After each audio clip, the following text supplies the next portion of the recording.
Hello, my name is Mason, and today I'll be helping you find the IUPAC nomenclature for the following alkyl halide. So, step number one, which is always easy to do, is to find the longest carbon-based parent chain. So, in this alkyl halide, it will be everything contained inside of the box. Everything left are what we call substituents, and I'm going to differentiate the two between green Sharpie, which we have our first substituent is a chlorine and our second substituent is a bromine. Now that we have the substituents differentiated from our carbon chain, it is important to notice that the IUPAC nomenclature states that you must give the substituent with the lowest alphabetical priority the lowest number. So since bromine comes before chlorine in the alphabet, bromine is going to have the lowest priority. So this is going to have a 1, this is going to be our second carbon, our third carbon in our chain, and our fourth.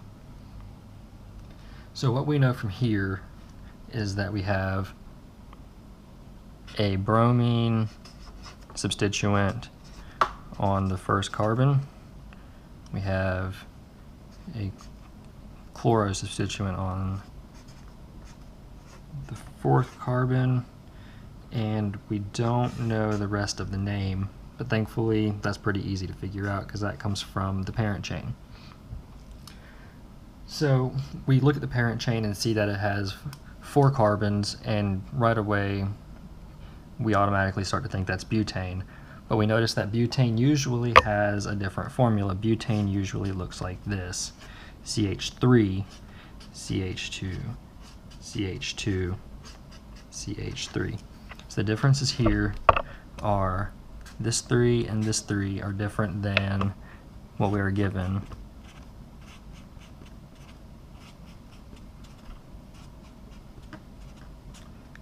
So what's the difference in the 3's and the 2's here? Well, during nucleophilic substitution, a hydrogen from this side is going to leave, and it's going to be part of the leaving group.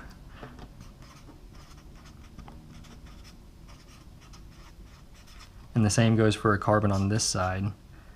So now once we lose a carbon from each side, we're going to be left with